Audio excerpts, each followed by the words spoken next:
Truckthulhu? Truckthulhu, yeah, man. I wish I could draw so bad sometimes.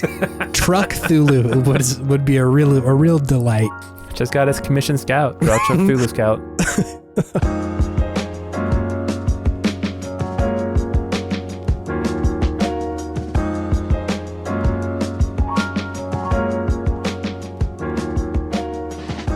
Welcome to Video Game Podtimism, the Optimists video game variety show where two best friends talk about the wonderful world of gaming. My name is Chase, and I am the blighted one. My name is David, and I'm going to enjoy watching Chase try to speedrun this podcast because he is a sick boy, and he's being a trooper right now doing this pod on a Wednesday even for us, which is late. Play through the pain, David, you know? Play through the pain. I don't subscribe to this theory. I'm a therapist and I respect the pain. Respect the pain is what I tell folks. Yeah, I guess that's true. I'm in all fairness, I'm sort of towards the ending legs of what is not the coronavirus. I got one of those old school pre-patch 1.0, just regular old colds. Which is a pretty bizarre experience having one after. Before they uploaded the long COVID patch update? Yeah, before, really any of the post-patch material came out, any of the DLC illnesses. But just got one of those regular colds. And I'm sort of at the end where my body seems to be doing okay, but my brain is still loose, still real loose. My brain is loose. That's an interesting way to put it. One thought is not always connecting directly into another. So we'll see if I can talk about video games today. I'm ready for it regardless. So whatever level you're at, I'm at, baby. Don't you worry. Wow. I got you. That's nice. Thank you for this gift. You're welcome. You know, Crash Bandicoot, anybody? You played that one? Just start saying game characters. Hey, the Master Chief. Anybody Master like that, Chief? Master Chief? John Marston. Hey, what about Joel? What about Joel? What about Joel? It's the sequel to The Last of Us. What about Joel? It's just a comedy. It's a sitcom. Him doing stand-up. It's not a particularly good video game. He's just sad. And then I said, fuck the government because they made me hold my dying daughter in my hands. Anybody? Not a popular joke, huh? Crickets. Just crickets. Hey, David. Yes. My co-host, my friend. Yeah. That's me. Have you been playing video games? I have been. I would love to hear about those if you could. I will tell you them. It's Great. nothing new right now. Yeah. I'm still plugging through Metroid. Yeah. I'm not super thrilled by all the backtracking. It feels like a very return of an old villain that has been vanquished previously. It's just, it makes it feel much more dated in that it's just like, okay, now I just have to go back through everywhere and just find these little orbs, or not even orbs, holograms, artifacts, they call them, to finally get to the end. It does get a little onerous towards the end. Yeah. The backtracking in the beginning is like, yeah, sure. Like I know how to get there and it doesn't take that long, but towards the end, you're really like going throughout the entire map.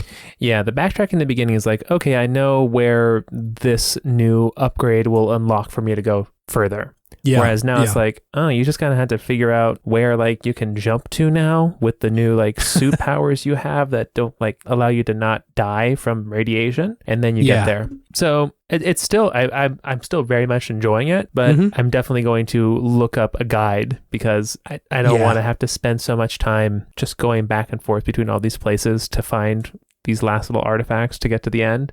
It feels very GameCube-y to me, with also how this was kind of a gameplay element in Wind Waker as well. I was just thinking about the Wind Waker, yeah. Yeah, these two, they feel very similar in that regard of this was just kind of a hot, in vogue sort of game design back in the GameCube days, the early aughts to mid-aughts. So it's, at least for Nintendo. At least for Nintendo, right? So it definitely seems, I mean, par for the course and understandable, but also like for Metroid Prime 4, I would be a little remiss if they added this into that new game.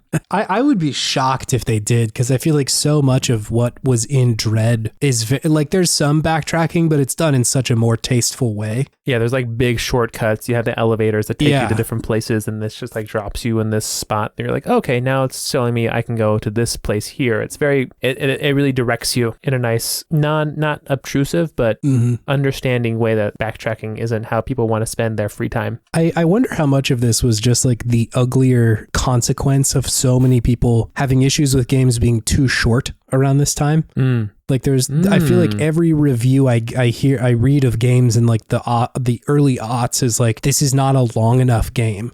Everybody was just like, I need more game.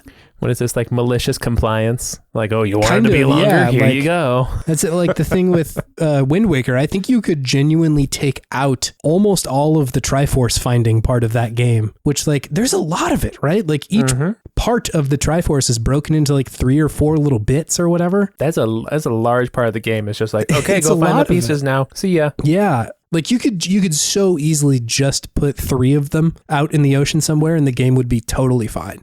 Yeah. Not that like, I'm backseat driving their game design, but I do wonder how much of that was just like, okay, fine, we'll make it fucking longer. Here's your Metroid game where you have to go through the entire map again. Yeah, I think like the sheer number of things you have to find in these games is kind of a carryover from the larger collectathon style games that were really popular in, the N64 PlayStation 1 era of games, where it's like, okay, we have this blueprint for something that people enjoy doing, but let's try to evolve it into something that's more actually part of the game, as opposed to just 100 of these that you have to go and find. So I do appreciate that they were trying to kind of evolve it in that way, but going back to it, it's just it's not. I've never been like a collect them all sort of person in games. Yeah. So it feels more onerous for me, but that's why God created GameFAQs.com, right?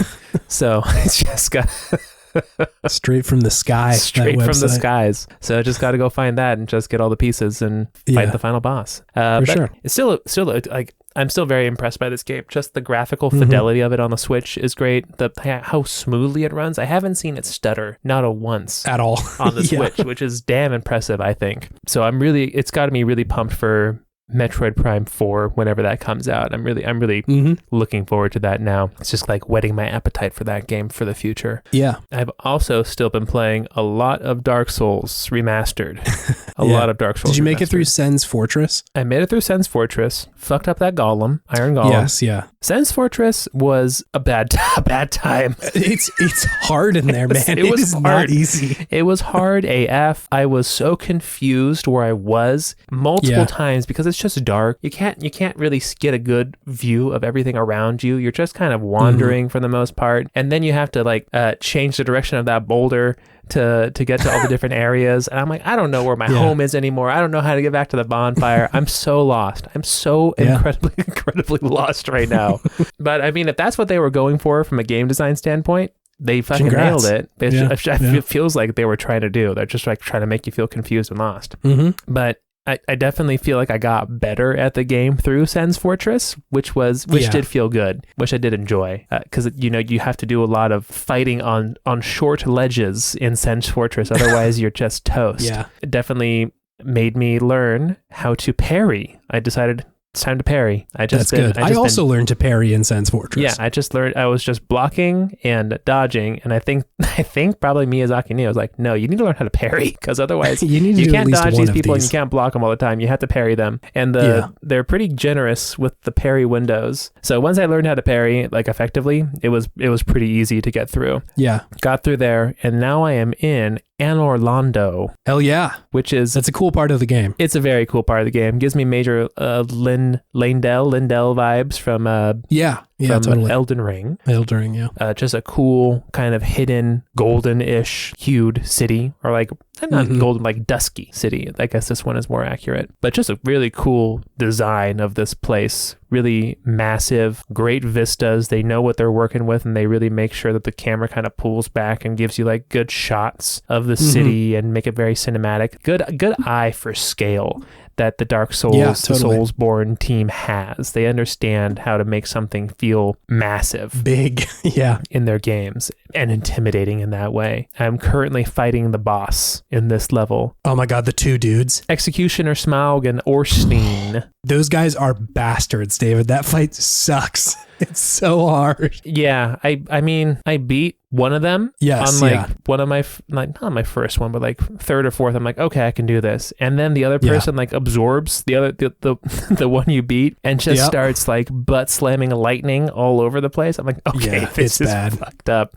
This is wrong. This is just wrong, Miyazaki. Because they're not too hard when it's just the two of them, but then they absorb the other one. It's just, you just got to really play it differently. So I'm dealing with that right now. And I think that will probably be something I have to just conquer over the weekend, put some time aside and just beat those boys, get through Anne Orlando. For me, that was one of the harder fights in the game, I think. Yeah, no, I think it just takes a long time just waiting for one to be open to an attack without the other one immediately coming over and just boning you. Yeah, it's bad. You have to be so patient and know exactly like, very patient. I have enough clearance to hit this guy right now. Yeah, and you have to think because, like, okay, I can get like 2 or 3 hits in and then I have to back off. That's it. And like judging that is oftentimes pretty tough for me, where I'm like, oh, I've totally got time. And then like one of them will just come smashing over. Yeah. The smaller of the two dudes is usually the guy that I ended up killing first. Really? Because he plays so aggressive that like I can kind of just like run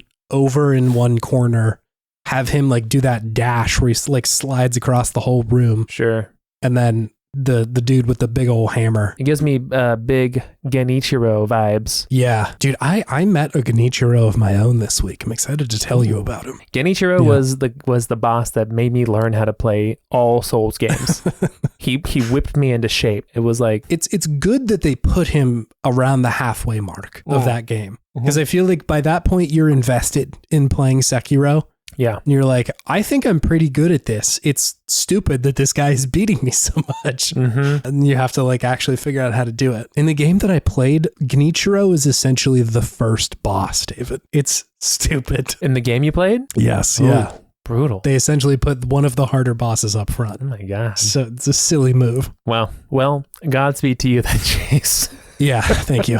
But I really enjoy Dark Souls. This game is fun. Once it feels like it teaches you something and then you just like plow through a level and then you meet the next thing it's trying to teach you. It's just constant learning, which I think is the great game design of Dark Souls, is that it's constantly challenging you to learn something new. And it's just like, it's just letting you know through the game that you have to do this. You have to do this. Once you learn how to do this kind of difficult thing, it's not going to be nearly as hard, and then you'll get through it. Yeah, I just love the Soulsborne games. They're so good. They are really good. They're phenomenal video games. Yeah, they're phenomenal.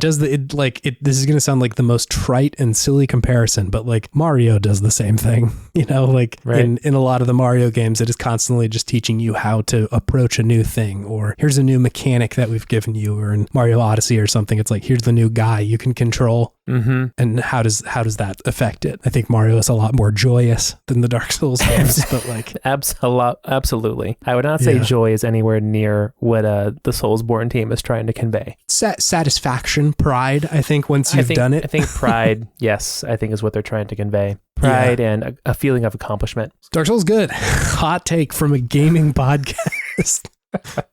The crowd goes mild. Yeah. You can hear some scattered boos out there too. But yeah, it's a fun game. Yeah. Thoroughly, it is impressive how a game that is this old still is feeling kind of fresh and new. Yeah, still really holds up. I think it's a testament to how infrequently people get that formula right. That like, it still is like, yeah, that they nailed it, and also nobody has really been able to eat their lunch very well. It's impressive that no other game studio has been able to really mimic. I mean, I guess Neo may be the closest, but Neo feels much more brutal. Yes. Much more unforgiving. I've got some thoughts about that later, David. Oh, okay, got it. Anyways, I have also been playing still Kingdom Hearts. Let's go. Very excited about this. I am lost in Agrabah. I don't know what to do right now. I'm trying to find another keyhole to open up a door somewhere, and I just do not know where it is. It's not in Aladdin's house. It's not in the bazaar. It's not in the plaza. I'm so lost. And it's so funny that this is just so much my memory of playing this game was just being confused and not knowing where to go. And it's still there. So it's just an opaque game sometimes. It's a flaw of it, but it's not. I'm still, for some reason, I don't know what it is about Kingdom Hearts. I'm still having fun playing it, which is weird. Just confused and not knowing where I'm going, but just like beating up Heartless is still enjoyable with Donald and Goofy, because like, you get a little upset and then Goofy says something in his Goofy voice like Sora, And then you're just like, how can I be mad at this game? Yeah. This is great. I can't. It's a good video game. It's a good game. So not much to say about Kingdom Hearts right now, except it has this weird control over me. It definitely has a hold on me. I think they just nail the vibe, and like I think that's maybe, for me at least, saying that is undercutting how good that combat still feels. Still very satisfying for like essentially being a button masher. You know, it's not a complicated system, but it's just fun. It feels really dynamic, and like the longer you go, especially in Kingdom Hearts 1 and 2, the like more complicated the combat gets, and like kind of the cooler you end up feeling. You know, like any extra combo feels incredible. And do like little slide attacks now. Feels good. Yeah, it's great. Any like parrying or the block and stuff like that, it's all really good. So I think it's just satisfying to play the game, which is good for a game where you get lost a lot. I think you may have to leave Agrabah. There's like, I remember getting lost in that place too. Like, you may have to go to the desert or something. I don't know. I think that. But I specifically remember, like wandering up and down and jumping in places and being like, wait, where the fuck am I supposed to go right now? Yeah, I think that was the one thing I haven't done yet, is just like leave the area. Have you run into carpet yet? I have. Yeah, I think you may just try leaving the front door, like literally where you came in, and carpet may fly you out to like that big lion. Once you give up, we'll tell you where to go. Yeah. Such a bummer. But yeah, I think that's probably what I have to do. But I've leveled up a lot. Cool. So there's that. Nice. Hell yeah. Feels great in Kingdom Hearts. That like level up sound is really good. They do. Yeah. All the little ding boy sounds in it are so Final Fantasy, which is fun. Yeah, it's true. Still makes it feel like at its core, it's a Final Fantasy game with this Disney flavoring on top. It's fun. Yeah, it's a good video game. And have I been playing anything else? Let me think. No Gex for you this week, huh? No Gex, no hentai games, you know. It's just what happens. Oh my God, yeah. Wow. Cool. I don't play Steam enough to have access to hentai games. There are so many, David. I don't know if you ever perused there. Like, I'm usually like floating around in the new and trending tab. A lot of hentai games. A lot. There's a lot of them. It's a meme now to like just flex on your bros and just play hentai games on your main account and just live your life. I don't think I could be that brave, David. I was playing American Truck Simulator earlier, and that was less embarrassing than just throwing down the hentai game would be. Yeah, you definitely lost a couple friends on Steam with American Truck Simulator. Within like 3 minutes of me booting it up, somehow AJ saw it and messaged me like, "Oh, honk twice if you're playing American Truck Simulator," or something like that. How the hell did they know? Got some notifications set up for it. They just send you a GIF doing the the honk move, the little honk hand signal that every kid does in the car when they drive up to a truck. I feel like that must be instinct. That we learned that like millions of years ago, and now we've retained that because every kid does know that motion. Millions of years ago, people learned how to signal trucks to honk for them. Yeah. Yeah. Space trucks? The old trucks is what I'm referring to now. Old trucks. Truckthulhu? Truckthulhu. Yeah, man. I wish I could draw so bad sometimes. Truckthulhu would be a real delight if I could just got his commission scout if her commissions are open. Draw Truckthulhu scout. Do it. I'm just going to message her Truckthulhu and see what happens. One word. Oh my gosh. She'll draw it for free because it's such an explosive thought. It's a compelling word, yeah. Did you ask me what video games I'm playing? Is that a thing you already said? Chase, what have you been playing? I've been playing video games. I will tell you about 3 of them. Just real quick check in on Ishin Like a Dragon. I'm still playing it. It's still really good. I'm like really enjoying it. The main quest I think is kind of driving me along. I was talking to somebody else who was playing it, and they had like double the time that I had played it, but their sub-story completion was like 70 or 80%. I've got, I think, like 15 hours into it, and my sub-story completion is like 15%. It's so low. Essentially, I'm just not doing side quests. Sure. I think that some people might consider that the wrong way to play a Yakuza game. Sacrilege for a Yakuza game. Yes. I think a lot of the charm in those games is the side content, but I'm just like the main story is for me compelling, and I'm really driven to see what is going on in there. So yeah, I think like more than any other Yakuza game, for me at least, other than like a Dragon. That one was pretty good too, as far as like story content goes. But I'm really drawn along by that. And I think they're just doing a great job with this. I'm super impressed by it. Nice. And it's fun. It was also a really good game for when I was like actually sick, because there's a lot of cutscenes and like the game is not that hard. It's not challenging you too much. Yeah. No, not really. So it was a great, like, I'm just going to lay on the couch and swing my sword around and then watch a cutscene about some Japanese guys arguing. And there are some games that are not good for when you're sick. Dark Souls is not a good game when you're sick. I will tell you about one of them momentarily. But yeah, just to check in with that one, it was pretty good. I've also checked out this game called Dungeons of Aether. It is, I think, from the same people. It's certainly the same universe of the Rivals of Aether game. Oh, okay. They've made a sort of different side game, and it is interesting. It is sort of a challenging game to describe, but I will do my best. Essentially, it is a kind of dungeon crawling roguelike thing. Mm-hmm. And the main mechanic is that if you wander into a room and there's an enemy, you'll just automatically fight them. You go into their combat system, and the way that the combat works out is that there's like 4 stats at the top of the screen, right? You've got attack, defense, what is it, like SP, essentially like what attacks you can do. The higher the number, the different kind of attacks you can do. Sure. And then speed, which determines like which one of you goes first. Mm-hmm. And the way that the turn plays out is that at the beginning of a turn, you and your, like the person you're fighting against collectively will roll a total of 6 dice. And then whatever comes up, you take turns picking dice of saying like, so you're playing somebody else? No, it's like a computer AI. Okay. Yeah. And each of the dice has like a color. So if you have a 6 blue, that is 6 speed that you can take, or you have 4 red, that is 4 attack.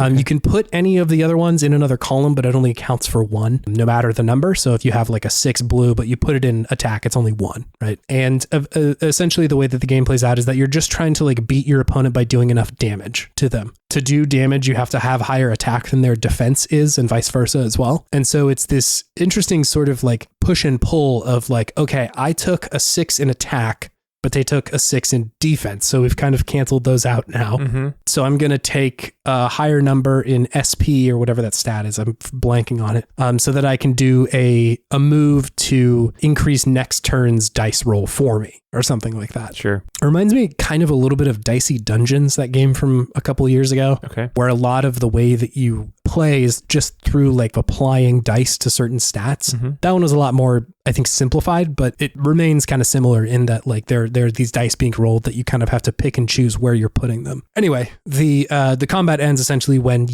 one of you runs out of health, and it's pretty low health, right? It's like 2 or 3 hearts per person, and each attack does one damage. And it's a roguelike, so you're just wandering through a dungeon, attacking people and all sorts of shit. And so like that part of it, I think, is just like mechanic wise the most interesting thing about it, in that it just doesn't really play like another game that I've played other than maybe Dicey Dungeons. Sure. So it's cool. I think like that the mechanical part of it is very novel and interesting. Mm-hmm. It has, I'm just playing the story mode. I know that there's like an actual more pure roguelike mode, but I'm playing through the part where it's like, okay, you have to get through this part of the dungeon rather than like just go as far as you can. Mm-hmm. And I've been like mostly enjoying that. I'm like not super familiar with the lore of Aether, but there's some lore in there, isn't there? There is, yeah. And so it's been kind of neat to like interact with these characters who like definitely have a lot of thought put into them before this game was even like considered, you know, like they're existing characters, and so that's like cool to experience that. It reminds me a little bit of Arcane, the League of Legends anime that they put out on Netflix, where it's like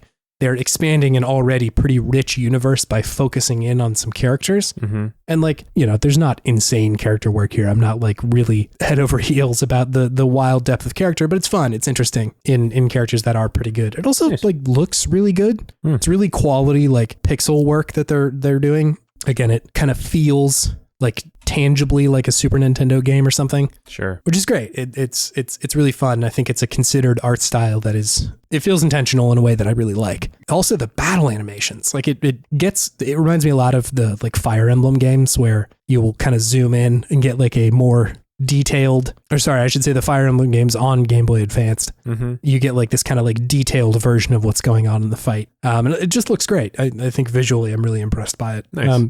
I'm not like super duper far. I've played probably a couple hours, but I'm really enjoying just playing this one for like, 20 or 30 minutes before bed. Because it offers the kind of stuff that I enjoy in wind down games like Monster Train or Slay the Spire or something, where I can kind of like think about it and look at it and it's fun and charming. But, I don't have to have twitchy reflexes or anything to play it. So it's not making my heart rate go up. No, not really. Which is cool. I've been enjoying that one a lot. I'm playing that one on the Steam Deck, which it's got great like Steam Deck controls. Like they've considered the controls very well. So that's neat. Nice. Anyway, the game that I have been referencing and probably playing the most of as well is Wo Long. I was hoping that was going to be it. Wo Long, Fallen Dynasty, is this game that came out pretty recently. Yeah. As we're recording this, I think it was like last week. Yeah.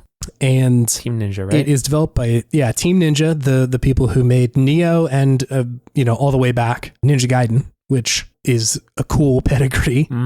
Yeah. And like I played both Nioh and Nioh 2 and thought they were like pretty good, but I also haven't really returned to them in the way that I think a FromSoft game I usually do. And so like I'm reluctant to say like I didn't like those games because I had a good time with them. I think I just eventually was like, all right, I think I've gotten what I need out of these games. Sure. And it is not the same kind of like mechanical joy that I was receiving from FromSoft games. And so I was interested to see what they did with this one because it was clear from like the previews that Wo Long was going to be like slightly different than the Nioh did. And I'm happy to see that it is kind of different. I think for me, the tough part with Nioh was that there was just so much of it. Like it's a long game. Not necessarily long, but like the mechanics in there were dense. Like as much as Dark Souls is a complicated game, like you can kind of just get by if you know how to like roll and attack. Roll and hit. Yeah. Yeah, like it's complicated in that it's hard to master, but you don't do a lot of other stuff in the game. It's like you roll, you hit, you maybe heavy hit and like parry, right? That's a lot of the video game. Whereas in Nioh, it's like there's a lot of gear. The gear is all rated, and so you kind of have to be like constantly checking out, like, is this bracer any different than my current one? There were the like stances were a big thing. Stances, yeah. Like there are many different stances for different enemies, and like that's cool conceptually to me, but I think in practice it was just like it felt a little overwhelming. It was like it never got to the point where I was just like frictionlessly switching between stances for whatever enemy we were fighting, Sure. When we were playing Recore a few weeks ago, I found that like stance change that one included was a little bit easier. Sure. Where like, if you just chose a different stance, it's like the game didn't play entirely differently. Yeah, the color thing. You just did a little bit more damage. That one felt honestly a little bit better. Whereas this one was, it just felt overwhelming. Kind of essential to beat certain enemies to be in the right stance. Yes, yeah, like you kind of needed to do that. However, Wo Long doesn't. It removes a lot of that. You're still like there was still some gear things going on in this game, but I by and large don't change my gear very much in this game. Like you can upgrade it pretty regularly, and like the upgrades that you're doing usually outpace whatever new shit you're getting, and so just like just upgrade it, then forget it, which is kind of what I've been doing. So the game itself is, if you've played a FromSoft game, this will feel familiar to you. It is pretty challenging, and a lot of the game is like you still have to like watch your enemy's movements and consider when you're going to attack and when you're going to dodge and all that sort of shit, which I think is good. It introduces this thing, I think it's called like the spirit gauge. It's this gauge towards the bottom of your screen that if you're not doing anything, it just sits in the middle. But if you dodge or if you get hit, it sort of goes towards the left side in the red. And eventually, if it gets all the way to the bottom of that gauge, you're kind of stunned for a second. You're left open for a hit. Sure. Or if you're all the way over on the right in the blue, which is done by dodging and parrying correctly or attacking people and hitting, then you can do like a more strong attack, thereby hurting their spirit gauge and eventually opening them up for a bigger attack. Gotcha. Which is sort of similar to Poise in Sekiro. I was say it sounds similar to Sekiro. Yeah, it is a little bit different in that like if you just spam dodge, your gauge will go down. And oftentimes if you're just attacking, then it doesn't go down either. And so I think this game is asking you to do things a little bit differently than in FromSoft games, where like in FromSoft, you have to consider your like stamina really often, right? And it often is asking you, okay, if you're in a bad situation, make sure you've got enough stamina to just get away, right? Like to leave the situation that you're in, and also to not over attack. Don't just go in there and button mash and slam away, because that will also be a bad idea for you. Yeah. This game is, because you don't lose anything for attacking, right? Like if you're just spamming attack, you're kind of okay. And instead saying if you dodge at an inappropriate time, then we're going to punish you. I think it's asking the player to play a little bit more aggressively than you would find in a FromSoft game. And to me, kind of leads to this situation that ends up feeling a lot more like a sword fight, where I'm just trying to press as much as I can. Yeah. And then at critical moments, I will try and deflect someone's hit, because I don't just want to like be spamming and rolling and dodging and then leave myself in a bad position. I want to be attacking, force them into a bad situation, and then have them do like one of their bigger attacks. Right? It's obvious when they're about to do like a big hit that you can really parry very well. And then, do more damage to them, which is cool. I think that is a novel way to look at the FromSoft sort of combat. So there's that. I liked that a lot. Like I was mentioning before, like it feels like a gaming sin, but they have put one of their just hardest bosses as the first boss. Really? This is a known thing. It's like hardest, like people are saying like this is one of the hardest bosses in the game. I'm probably halfway through the game at this point. Like I played a fair bit of it, and nobody has fucked with me as much as Zhang Liang does, except, and this canonically sort of makes sense, Lu Bu, your boy. Lu is in this one. He's in it, and he is tough as fuck, which like, okay, sure. Legendary warrior Lu Bu, like maybe make him a tough boss. But Zhang Liang, like my dude's just involved in the Yellow Turban Rebellion. Why is he the hardest fucker among them? But anyway, I understand that like it is. Gotta learn. Yeah, right. It's a tutorial, right? Like they're trying to teach you how do you play this game. I think it would have been cooler if they did it just a little bit farther down the road, in the same way that, Father Gascoigne is in Bloodborne, or maybe Vicar Amelia is in Bloodborne too. Sure. Maybe the gargoyles in Dark Souls or something, where like it's a tough boss and you're supposed to really struggle with it for a little while until you get a better handle on it. And like, I will say, I did feel pretty good after coming out of it, because I was like, I've got this dude's fucking number.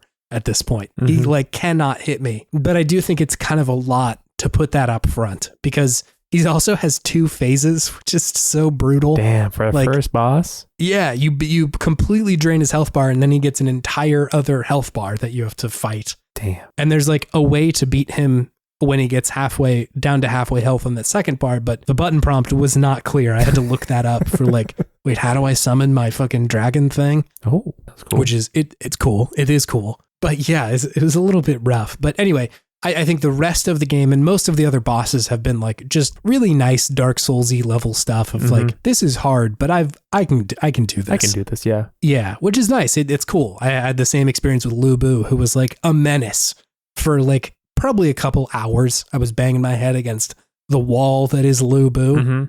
But eventually you're like, yeah, I can do this. I know what to do here. There's a good feeling. It's neat. I will say the structure of the game, like just level wise, is really different from a FromSoft game, in that it is fairly linear and very like explicit levels, right?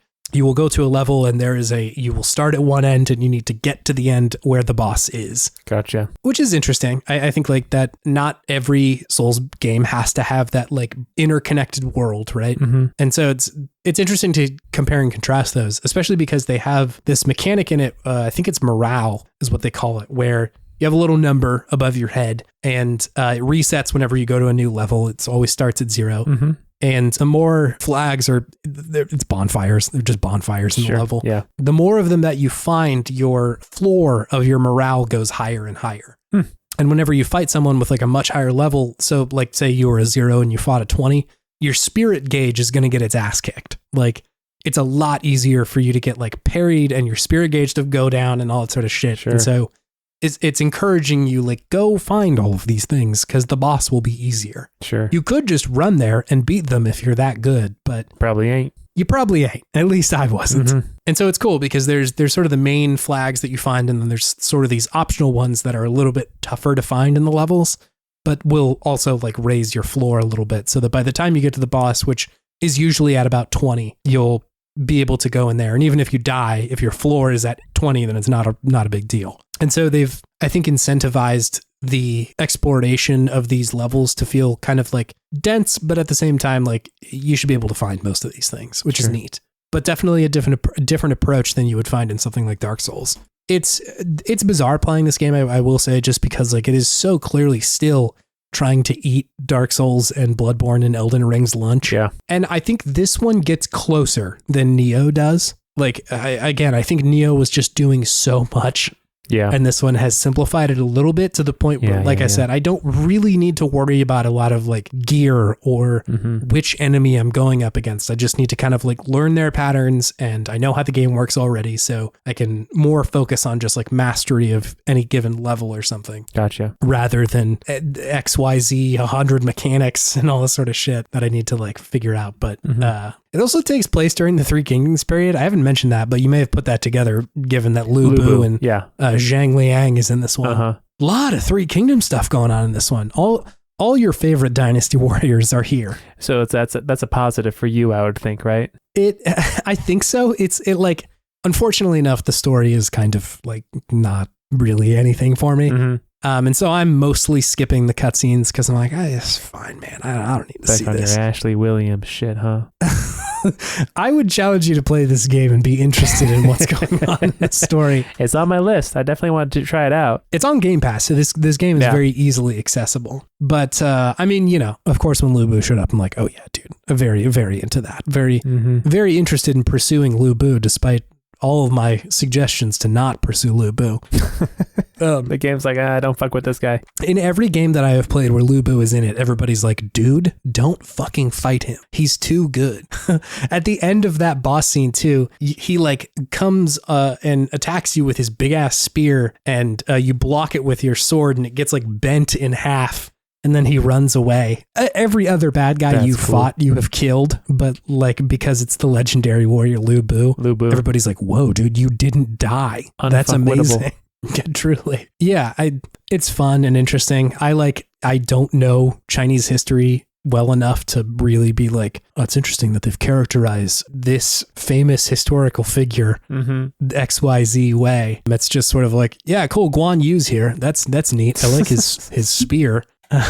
But it's like fun as a backdrop, I think, but you know, not more than a lot of other like fantasy stuff. It's just fun. Yeah, it's fine. It's fine. I'm having a good time with it, and I am more compelled to play this one than I was Neo at any point. Sure. And so that's cool. It's also, they have programmed in a little bit of the feel of Ninja Gaiden. It's really not overt, but I think in the way that your character like jumps and feels, there's a weight to it that like reminds me of Ninja Gaiden. Yeah. That's cool. And not to mention, I'm mostly using the like just regular sword, which, you know, you're like, okay, I can see the connective tissue here. Yeah, it feels a little dragon swordy, which is cool. I like that they are either intentionally or unintentionally sort of like keeping the character feel that they have and have had over the years. So I thought that was just a neat inclusion. Anyway, David, this will bring me to my Podtimists thing of the week.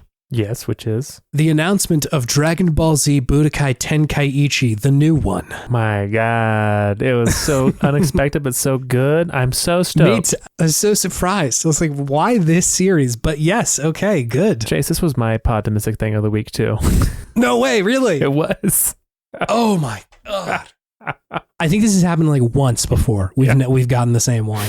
Wow. I was so stoked. It's hard for me to put it into words, just how fun and excited it made me. Yeah. It made me fun, Chase. I think like it is the perfect time for them to do this because there hasn't been like a good story driven game in the Dragon Ball Z universe since Super has really been like popular, you know? True. Kakarot was okay, but it's a really long video game. And so like I never made it past the Cell saga in Kakarot. So like gotcha. I want that cheesy, borderline bad version of the story in Budokai Tenkaichi. Yeah, borderline bad. Maybe get some like alternate tellings of the story. Oh yeah, the what if scenarios. The what ifs, yeah. It's great. It's so bizarre because those games were fun. I really enjoyed them and played every single one of them. But I would be hard pressed to say that was among the better video games on the PlayStation 2. Yeah, but beam battles. Yes, I agree. I'm there. It's a good game. I enjoy it, and I'm really excited about the new one. Yeah, great, cool. I love this. Gotta go blue. I like Dragon Ball Z. Shocker. Gotta go blue. I'm very excited to be blue. Mm-hmm. It's Dragon Ball Z, man. Go blue. Go Ultra Instinct. Yeah. Yot.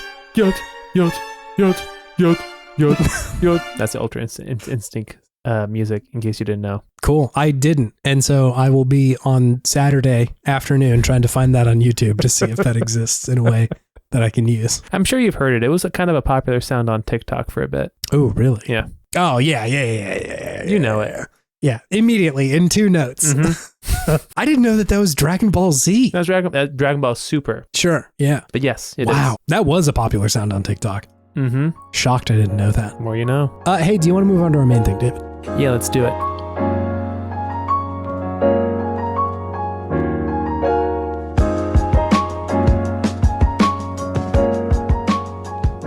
Video games. Here we are again. Hey, it's Good Games. It's the segment where we talk about the okayest and sometimes incredible video games of yesterday. Yeah, I think that is appropriate today.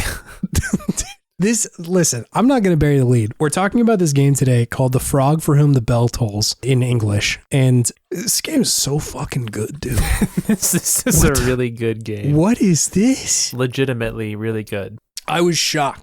I'd never heard of this game in my life. Me neither. Never. The first time I heard it was when the listener Rob, or Fingerbelly is their username, suggested, and that was literally the first time I'd even heard of it. And I'm glad that we played it. Holy shit. This was a great suggestion. Yeah. This was awesome. Yeah, so I'll mention what Rob had to say a little bit later about this game. But before then, can I hit you with some hot stats about this one? Please. Hot stats. So this game was released September 14th in 1992 for the Game Boy. No Game Boy Color, no GBA, just regular old Game Boy. Mm-hmm. It was made by Nintendo R&D 1 and Intelligent Systems as well, which you might recognize as the makers of Fire Emblem, Advanced Wars, Paper Mario, WarioWare, and also Super Metroid. Good video games. Pedigree. Yeah, real pedigree on this one. I'll get to it a little bit later, but there was a ton of people on this who would go on to work on like just shockingly big Nintendo video games. So there's definitely people working on this. I also wanted to mention about who made this, also the team that translated this, because this game didn't get an official translation in the West. It was just done by people who were like fans. Sure. And there's a couple people that were involved in it. I think it's Ryan BGSTL. Not sure how the rest of that's supposed to be pronounced, but he's listed as the instigator and the hacking of the actual game. Ian Nihen is the translator. B. Dacre is script editor. D. Monins is also script editing, and then Artemis 251 is graphics and testing. Wow. Those people worked to translate it, and I will say did a good job. Yeah, hats off. Thank you for making me able to play this game.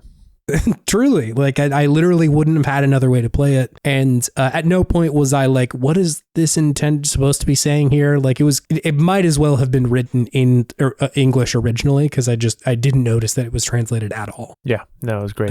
So well done. Really great work there. Yeah, as you might expect, this game is a little bit tough to find reviews for, so I just found some website that reviewed it called 20th Century Gamer. I took their review. And I ran it through Google Translate a number of times through one language into the other, eventually arriving back in English so that I could mangle it real good, which I will now read for you, David.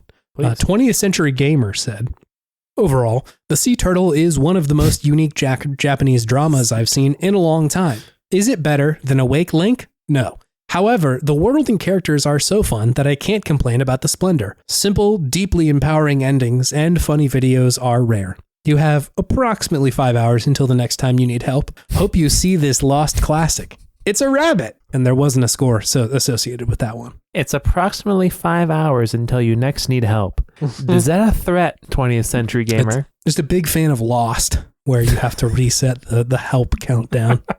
4, 8, 15, 16, 23, 42. That song that plays in Lost whenever dude has to like reset the clock is big on TikTok right now. Is it really? And like it took me days to figure out like where the fuck is this from, because it's not so, like I couldn't figure out just like what is it? Why do I know this? What is this song again? They're like, make your own kind of music, sing your one special song. That one. That was beautiful. Thank you. Tell you used to be a singer of a metal band. You wouldn't know it from these dulcet tones. No, I know what song you're talking about, though. Yeah. Yes. Yeah. Anyway, David, could you tell me what the frog for whom the bell tolls is? That's a great question, Chase. It's complicated. This game, this is a very unique game. Mm-hmm. First, I should say it's a top-down, I guess, Zelda-like-ish game in that you are going through different like quadrants of a larger map, and you can go into villages and talk to people and buy items and things and stuff like that. But you don't go around actually pressing A to hit enemies. You just kind of walk into them, and then based off of your stats and their stats, they just kind of do this little tussle, and then one of you wins. So it's more RPG than action RPG like a Zelda is, but with like a more unique way of kind of letting you be more involved in the actual action part of it by showing it to you, which is interesting. But the game is you are a prince, and you have a friend who's also a prince, and you're friendly rivals, but you're kind of just mean to each other most of the time. Initially, yeah. Very, like, we're cool with each other, but also we're going to fight each other constantly. Yeah,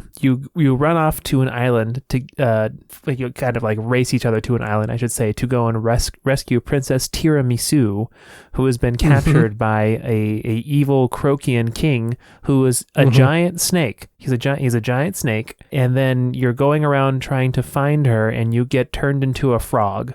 You turn yourself back into a boy, and you can switch yourself from a boy, a frog, and a snake as well, but depending on what kind of things you ingest from your inventory or whether you touch cold water. So it creates all these kind of interesting puzzles in these dungeons and these different areas of, okay, I need to be a snake here, I need to be a boy here, I need to be a frog here, and kind of managing your inventory to get through these areas.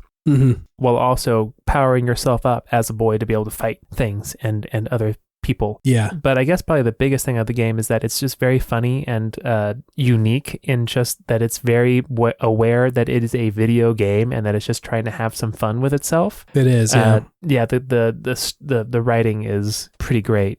Pretty funny. Yeah, funny, legitimately funny. And the storyline is just silly bananas stuff. There's like a mecha that you can start to pilot in the end, and there's Nintendo Island is also is an area of the game. Like you're in a fantasy world for most of the game, and then if you go to Nintendo Island, it's just like a modern corporate headquarters of like a tech company. It's so ridiculous. Where they talk about sushi? Is that where that part happens? Yeah, you have to like buy the correct lunch and sit down next to like the head R&D guy and eat sushi and answer the questions correctly about like, yes, I enjoy this kind of sushi and it doesn't taste very good because this XYZ. Yeah, you just have to appease him. Yes. Just incredible. Really funny. So good. But this game is chock full of moments like that. It's really amazing, this game. Yeah, it's so rare for a game to be earnestly pretty funny, and especially, again,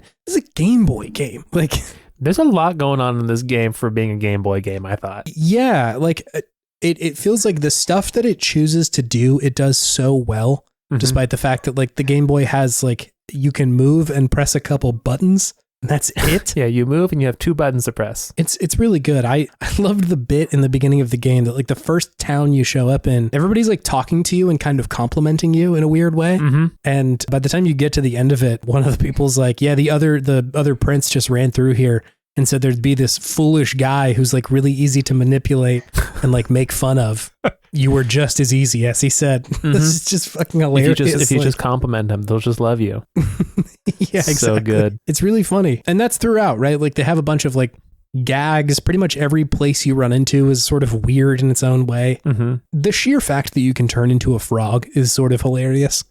Yeah. Because like the second you hit water, your sprite changes from like a guy into an actual frog. But it's like a frog guy. Yeah, it's a frog guy. Like, yeah. It's not a frog. It's a frog guy. He's like standing up on You're two walking legs. on two legs with a frog. Yeah. Frogs are so hot right now. So like it's momentarily it's nice to play as a frog, you know. Frog of the week plug right now. I was about to say, yeah, it's starting to feel more and more like a frog of the week episode. Hey gamers.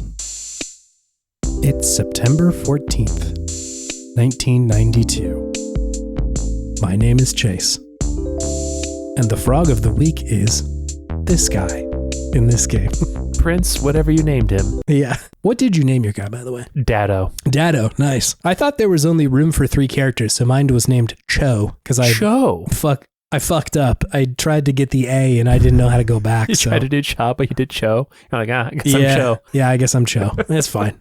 Yeah, no, like the game is shockingly good. I think it's probably worth bringing up that like if you've played Link's Awakening, this game will feel very similar because like the way that it feels, the way that if you go into like dungeons, it suddenly transfers from being like overhead into 2D. Yeah, that's right. Really similar to Link's Awakening. And like a lot of the people that worked on this game would go on to work on that. And I also read that like the engine that's used in this one is pretty much transferred directly over to Link's Awakening when they make that game. I see that. And so it served as like a very straightforward template to go from one to the other, which I think makes sense. Like if you've played that one, it will feel very familiar. But I think again, like you said, the big difference is that this one just doesn't have like physical straightforward combat in the way that a lot of games do. In fact, what Rob had mentioned about this game was that they'd said Link's Awakening is my OG favorite game. And you can see a lot of the inspiration drawn from this game. The same engine was used. He said, I don't have much feedback to give you, but I'm excited to hear about your thoughts. Thank you. You're hearing them now. So yeah, I can see that, like, especially if Link's Awakening in the way that it has you sort of like wandering around from place to place to do these kind of like weird side quests for strange people. I think that feels very in place. Like every town you go to is like, hi, I'm this weird guy and you need to go do this strange quest for me where you go into an ice cave and unfreeze a mammoth or something. That was wild. I'll also say I rarely beat any of the games that we play for this series because like we're making one of these episodes a week. That's a lot of game to play. A lot of game. Beat this one because it's A, not that long, and B, just like it's so good. It really is. It's so much fun. I did not beat it, but I'm close, I feel. What part did you get to? I was getting close to Nintendo, I believe. Yeah, I think you're a little over halfway there then. Cool. It's like not super long. It's not. It really is just a joy to play. Yeah. What about it was sort of like joyous for you? Because I don't know if we're going to have the same answer on that one, but sure, it was. I loved the music. I thought the music was quite good. Really good. The music were all bangers. Kept you going. I liked the easy sense of exploration that I felt in this game. Like it was not hard to get to places that were like cordoned off. It's pretty clear. Like, okay, you can go back to this place now. You can go to that place. Of course, the writing, just the humor of the whole game was great and just kept me going. Like it was not a slog to read through. The dialogue, it was probably the star of the show, honestly. Yeah, it's funny. Anytime anything happened, you're like, this is hilarious. I'm ready to see what's going on. And I thought the puzzles for the dungeons were clever and interesting. I thought that they weren't like amazing or anything, but they were fun and they definitely made you have to think. The platforming was challenging, so it definitely made you have to try a bit, but it wasn't overwhelmingly difficult or anything like that. So I thought it was, those are the things that really kind of stood out to me as what made this game really enjoyable. I'm with you on most of that. Like the music is really good. And side note about that, it was made by this guy, Kazumi Takada, which is like he's this dude who has worked on like so many Nintendo music games or just like music in Nintendo games, which I will say a couple of real hits in there. So just like off the front, couple of Luigi's Mansion games, the Wave Race games, all really good. Not only Wii Sports, but also the Wii menu music. Every one of those. Man. Holy shit, dude. This man is Nintendo music. Yes, like that is... if you start singing the Nintendo Wii music song, like most people will be like, yeah, I know that. I know that's from the Wii. So good. Also, one of the bigger accomplishments he had was that he made a lot of the music for Animal Crossing. And which is incredible, but also the character KK Slider is like kind of named after him. Really? Yeah, in Japanese the character's name of KK Slider is Tota KK. And if you say the real guy's name, Kazumi Totaka, if you say it in the way that it normally is said in Japanese, meaning like the last name first, it is Tota Kake, and so it's like it's almost a similar vibe to Tota KK Slider. Sure. So he's like sort of this animal version of him. That's cool. Again, because like he makes all the music, so he's just cool as fuck. He makes some good fucking music, dude. Jeez. It's really good. And like I just feel like it matches the moment of this game so well, of like it's all very like upbeat and silly, and it feels like you're going on an adventure that like a 6-year-old would conjure up, you know, like a little boy carrying a stick around the woods sort of vibes, you know. Absolutely.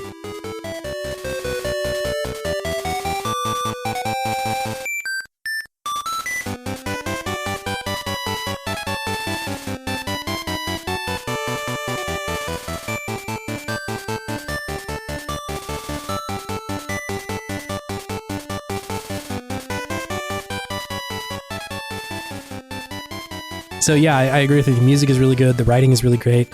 It was a relief to me that there wasn't combat in this. Like after playing Dark Souls so much, it is a relief. It's like, oh, thank God I don't have to deal with this. Yeah. And like I read a couple of reviews from this, and that is a really polarizing part of this game for some people, because like people are like, oh, it's just like truly terrible. Like it's awful that they don't have anything in there. But I was a huge fan of this. And I think it's because like they tutorialize it in such a good way where the first fight you get in is this like guard that won't let you up to the castle where like the princess and your friends are being held. Mm-hmm. If you try and fight him, you just roll up to him, and then the big fucking cloud of dust, the cartoon cloud of dust, indicating that people are fighting, pops up, and your health goes down and his does not go down very much. And so the game is like, you can't go this way. And it offers you can either go left or right. And then it says, just go explore and find something. And eventually you go down and find that there's like a hole with a dude in it who gives you a sword, right? Yeah. And I think that's just such a smart way to structure this game, because it is showing you like the way that you progress, if you can't, is just go explore and find something. Because oftentimes the fights are skill checks for if you have enough hearts, enough power, or enough like speed, or the right item, right? And so like it at no point do you have to hit A in the right order, except for the final boss. The very end, yeah. But yeah, I think that's like a really novel approach, and takes the emphasis of the game off of this is a fighting game like Zelda or something, right? Like you don't have to fight these guys. It's much more about just like go explore, and this is now a reward for exploring. It's just an adventure game, which is it. I agree that is a very nice, relieving thing about this game that just lets you enjoy everything else. Like I don't have to worry about how I'm approaching enemies. I just roll up on them, and if I'm strong enough, I beat them. That's it. And even if you don't, like if you get beaten, you just get taken back to the hospital. Like it's not like the game is over. Low stakes, like, yeah. I was so relieved when that happened, because I feel like so many games of this era are like so punishing. Yeah. For if you die or anything like that. Absolutely. Yeah, no, it's a great game. I really appreciated the approach to combat it had. On Into the Aether, Loki video game podcast, that is very good. Mm-hmm. They frequently talk about the advantages that like handheld systems bring, right? Sure. And like what games of those eras shine really well. And I think a lot of the takeaways that they have for, you know, at least like the DS and the Game Boy Advanced is that they are leveraging what is special about those consoles, right? It is not necessarily the worst port of a console game that gets put on it that's cool. It's like the game that was designed from the ground up to be like, this is a DS game and only a DS game. And it can kind of only work here. Yeah. And I felt that a lot when I was playing this game, that like, it was kind of rare for me to play a Game Boy game at the time and be like, wow, this is like really good and kind of for the Game Boy, you know? I think like Pokemon is one of the only ones, because it was a kind of a miracle that they got that on there, but you don't need a lot of controls or like fancy graphics to play a Pokemon game. Yeah, true. And I think this one's similar, that like the game is short, it is optimistic, it doesn't rely on like wild graphics. And I think simplification of the combat is also an indication that like this is a simple game for like a console that doesn't allow you very much input. You know, like when these games that were like trying to be incredibly complicated were put on there, it's like, I don't know that works necessarily until you get to something a little bit more complicated, like a Game Boy Advanced or something, where you can have a few more buttons and shoulder buttons and stuff. But it like really felt like it matched the hardware in a way that like I just wasn't expecting, and like frankly don't have a lot of games from like specifically the base Game Boy that I'm like, hell yeah, that is an incredible Game Boy game. Sure. Yeah. It's like Pokemon Link's Awakening and Tetris are like the games. There ain't many. Yeah. Yeah. Again, because just so many of them are like either worse versions of games that are on other consoles or like games that have a newer version has been put out that is much better. Sure. Yeah. Other than those in like Wario Land or something, Mm-hmm. So it was really cool to experience this game that felt really intentional about, we are not going to put more in this game than needs to be here. Yeah, they were realistic with the limitations of their hardware. Yeah, totally. I think the combat is like the perfect example of that, where it's just, it's so simplified and in a way that doesn't, for me, detract from how good the game is. It sort of adds to it in a weird way. Definitely not. Yeah. I don't need to see the prince like killing things and beating things up. No. And I don't need to do that myself. Like, it's okay that like I just need another heart upgrade. So like, go let me find that. That's okay as a way to gate me from moving through the game. Exactly. It's like if I interact with this snake as a boy, I fight it. But if I interact with this snake as a snake, it might just tell me a funny joke. I don't want to kill this snake. Yeah. I'll leave the snake alone. It's fine. Yeah. They're tough. Like you can't always beat them. So like you do need to change forms a little bit to get around it. Yeah, no, I was like shocked by this game. Really bummed out that we haven't gotten a release of this in the West yet. I know, it's kind of it's a little silly. I feel it's a really good game. Why did this not get released in the US? I feel like people would have liked this on the Game Boy. I think it would genuinely be like a hit if it was released now, you know? There would be plenty of people who say it's not complicated enough, but I think like if you're just trying to have a game where you kind of relax and are told a story that is like a fairy tale or something, but the mechanics also feel like a fairy tale because it's like simple and not horribly complicated and oftentimes pretty gentle with you. Yeah. Like, absolutely. It's not trying to punish you at any point. It's just like, yeah, there's like skill checks and like there's some roadblocks in front of you, but nothing that's like, you know, you're really going to lose sleep about. Agreed. It's great. It's cool. Really good. Yeah. I like must have hallucinated because like I thought that I saw during the like Nintendo Direct where they had announced that the Game Boy was coming out that this was one of the games, because like at the time I was like, oh, cool. Like, I know that game's on our backlog. We will be able to play it for the show. Whoa. And then when I looked for it, I was like, no, that was not in the Nintendo Direct. No, nor is there any news about it. So I was like, I guess I dreamt that. I don't know.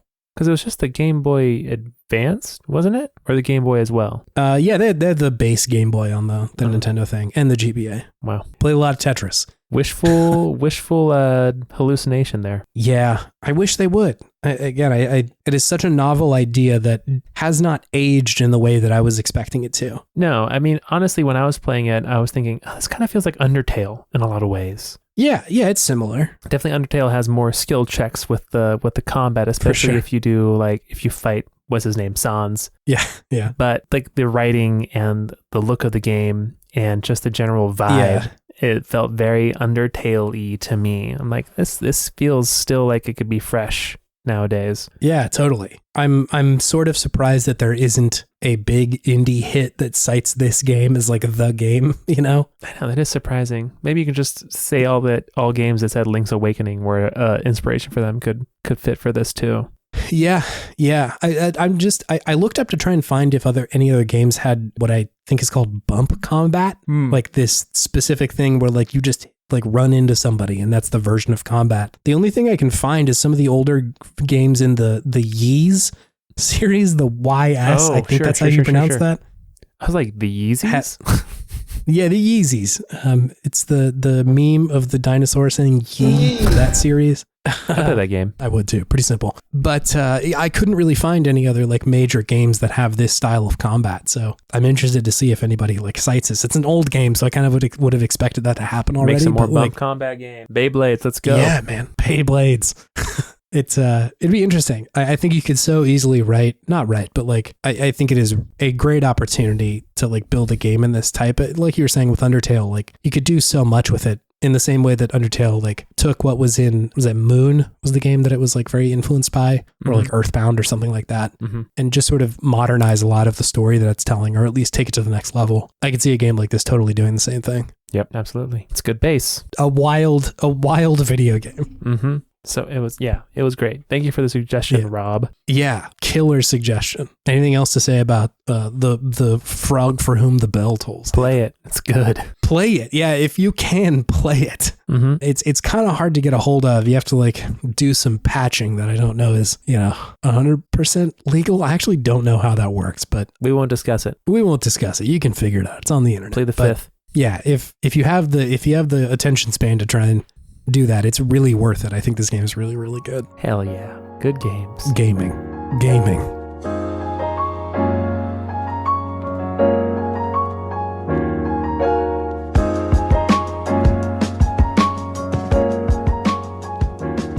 Hello, it's me, the Blighted One, and I'm here to tell you that I'm still blighted, and if you want to interact with us on the internet, you can do so at podtimism.com. We have links to our socials and stuff. If you want to check if we've talked about a game, then you can do that there, or suggest a game. We're still getting suggestions, so thank you all for doing that. We will play them all, I think. Every last one. It's possible at this point. If the show gets wildly popular and like there's thousands, maybe not, but right now we've got a manageable list of video games that we can play. We're going to be doing this pod until we're 70, don't you know?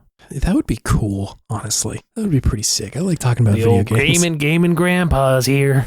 Oh man, that might be a pretty good name for a video games podcast. Game pause? Game pause. Another portmanteau. We can't stop now. I'm full of them, baby. If you want to help out the show, you can do a couple things. One of them is review us on Apple Podcasts or Spotify. Helps other people see it in recommendation lists. They're like, hey, I'm a gamer. What game podcast should I watch? And if a bunch of people are like this one, then we'll pop up there maybe. Regardless, it would help a lot.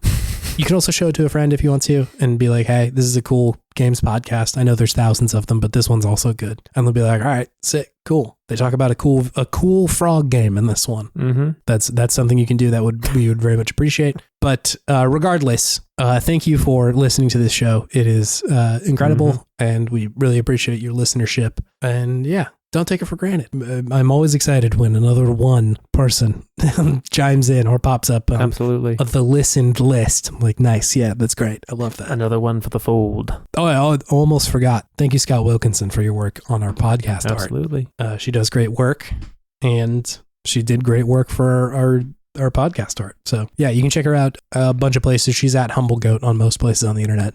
Her Ko-Fi is ko-fi.com/humblegoat if you want to check her out. Mm-hmm. Is that everything? Is that normally what we say? I think you got it all. You did the website. Yeah. You plugged the places to review and spread the good word.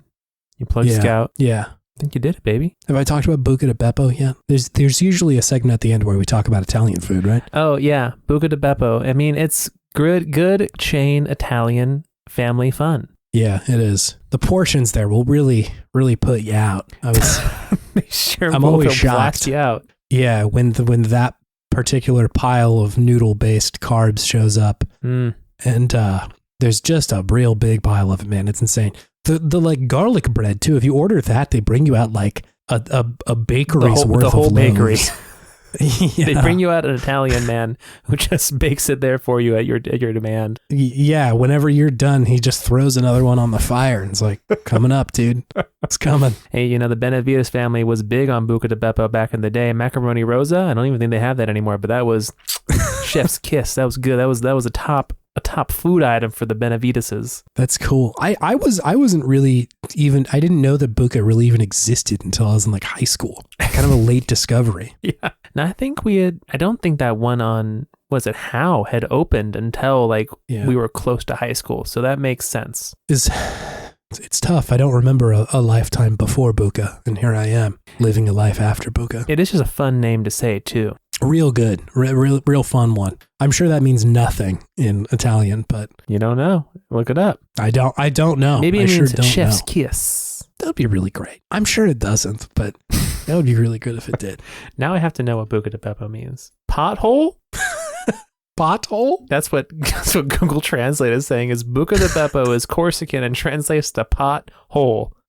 Not pothole, but pot in hole. Yeah. This is saying it's called Joe's Small Place. Either one are really, really fun. I like both of those interpretations. Pothole sort of conjuring the imagery of like a garbage can sort of place. Beppo is an Italian form of Joseph, from the Hebrew Yosef, meaning God gives. And where does this stack up against the old Spaghetti Factory for you? I was definitely more a Buka boy. Yeah. I didn't mess with old Spaghetti Factory personally. Yeah. I was never a big spaghetti eater, so then to be like, spaghetti's our thing, come here, I'm like, I'm more of a baked pasta man myself. Oh, wow. Little baked ziti for you? Gets me going, just even the mention of it. I wish I still had the sort of like physical fortitude to be able to just like go to these places. I would go to an Olive Garden and just sort of like eat whatever for a while, and that was like okay. Bring me more minestrone, bring me more breadsticks. Dude, I was crazy about the minestrone. I would put bowls down. The minestrone was not so bad. Good. I was into that stuff. Anyway, so that's usually what we do, right? For the outro, is just talk about Italian food. Chain Italian food? Yeah, right? Sounds about right. How long would you have that poor waiter or waitress grate cheese on top of your minestrone before you finally said, stop? I did have a bit of Parmesan shame. I would usually stop them when it looked like the appropriate amount. When you started to see them crying. Yeah, when they start being like, I'm going to have to pull out my like Parmesan reload that I carry in my pocket, my magazine full of parm. You just tell them to stop. You just eat the Parmesan that's on top and then just say, go. Keep going. I'm going to need more, actually. That was just my appetizer. In your pockets. Cupping it as it's coming out. I demand more Parmesan.